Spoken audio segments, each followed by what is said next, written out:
Hello everybody, it's Miss Glenister And Miss Watson. and welcome to Virtual Gardening Club.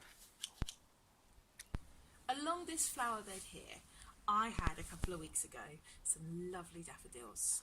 Now daffodils flower earlier in spring, so now the daffodils have died and I used my secateurs to chop off the heads. As you can see, the stems and leaves of some of the daffodils are looking a little bit worse for wear, so I've brought out my secateurs to tidy up the garden a little bit, but I'm only going to be chopping off parts of the plant that are already dead, because if we cut off bits that are still alive, then the photosynthesis won't be able to continue and the daffodils won't be able to retain their good nutrition that they need in order to flower next year.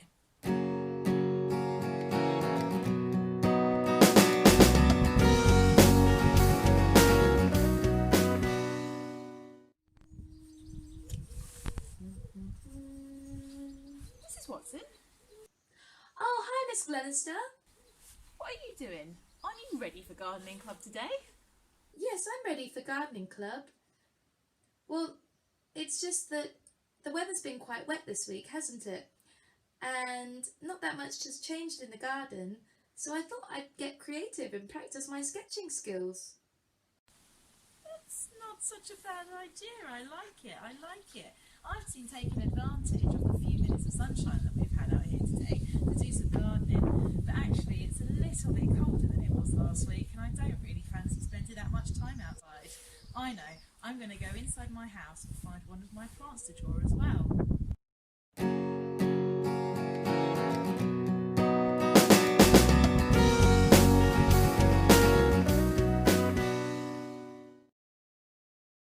What do you think of my sketch so far? Does it look good? I can see you've tried really hard, Mrs. Watson. Did you perhaps look at the plant that you were drawing? Okay, I have some suggestions for you if you are open to perhaps having another go. You could look at the plant that you are drawing. If you see here in my picture, I have looked at the different lines which signify the ends of the leaves, and I've tried to make them bold, and I've also had a go at drawing the shape in proportion to itself. That means that everything is similar in size to how it should be. So I haven't made any leaves much bigger, and I haven't made the pot too big or too small. I've tried to copy it exactly. And I've used my pencil to shade some of the corners to give it a bit of shadow, and also to add in the patterns and just kind of add a little bit extra in the backgrounds. That's good advice. I'll try and look a little bit more carefully at the shape. Maybe I haven't got the shapes quite right.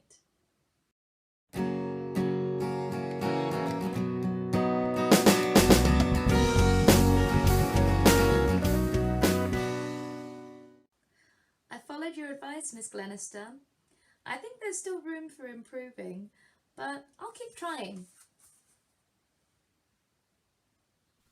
If you want to have a go at doing this yourself at home, have a look around your home or in the surrounding area for something natural.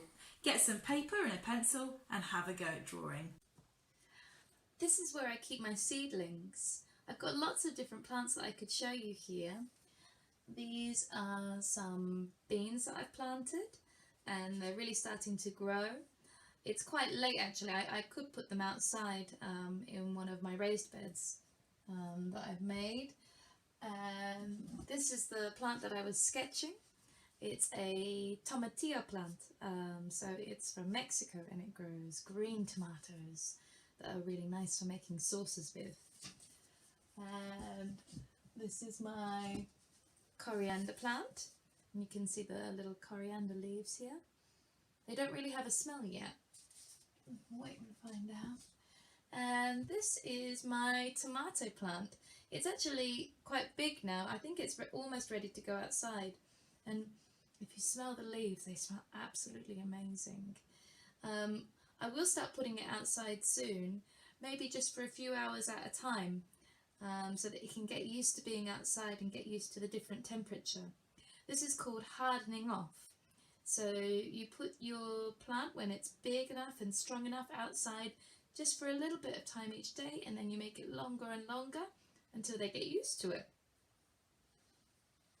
If you remember, during last week's session of Virtual Gardening Club, Ms Watson and I planted sunflower seeds.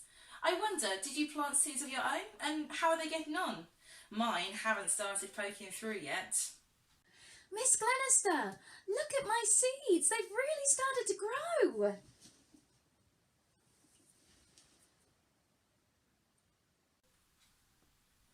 That's really interesting, Mrs Watson, because we planted our seeds at the same time, so how come they're growing at different rates? Maybe those of you who are watching at home could have a discussion with your families about why our seeds are growing at different rates, and maybe compare them to your own. Miss Glenister, do you think next week we'll be able to sketch our sunflowers? I don't think the sunflowers will have grown enough for us to sketch them next week, but I think that we'll have a very exciting new challenge for us to do in the garden. See you next week for another Virtual Gardening Club.